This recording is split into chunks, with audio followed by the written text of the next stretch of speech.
Yeah, jẹ́ ká bẹ̀rẹ̀ látọ̀dọ̀ àròsí ìsà tó ń bọ̀ yẹn. Kíákíá jọ. Àǹtí, ẹ jọ̀ọ́ má bínú ẹ kúrọ̀lẹ́. Yes ma. Ẹ má bínú ẹ jọ̀ọ́ torí Ọlọ́run. Yes sir. Ẹ jọ̀ọ́ ṣé ọmọ Yorùbá ni yín? Ọmọ Yorùbá ni mí. Ok, ẹ jọ̀ọ́ kí lorúkọ yín? Ọlọ́ládé. Ọlọ́ládé mi Àṣàkẹ́, ó pọ̀ yẹ́yẹ́. Ẹ dẹ̀ gbọ́ Yorùbá dáadáa? Mo lè gbìyànjú. Ẹ lè gbìyànjú? Bẹ́ẹ̀ni. Tẹ́ bá ti mo ní ìbéèrè mẹ́ta kan fún yín.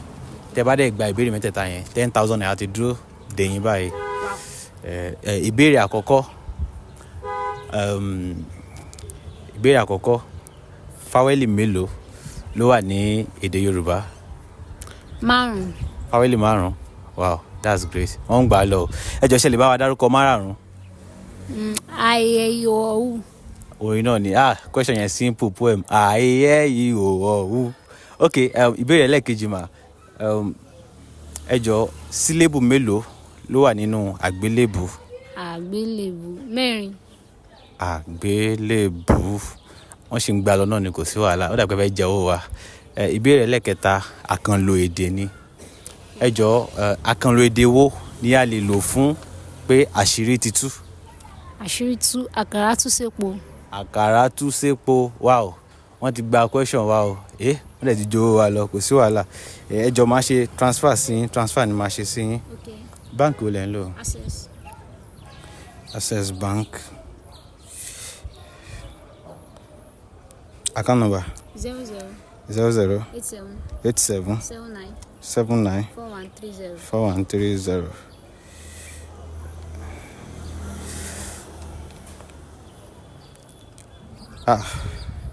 Request failed. Ní báǹkì mi. Ok, ó ti gbé wá. Ọlọ́ládé Mary Ọ̀gíní.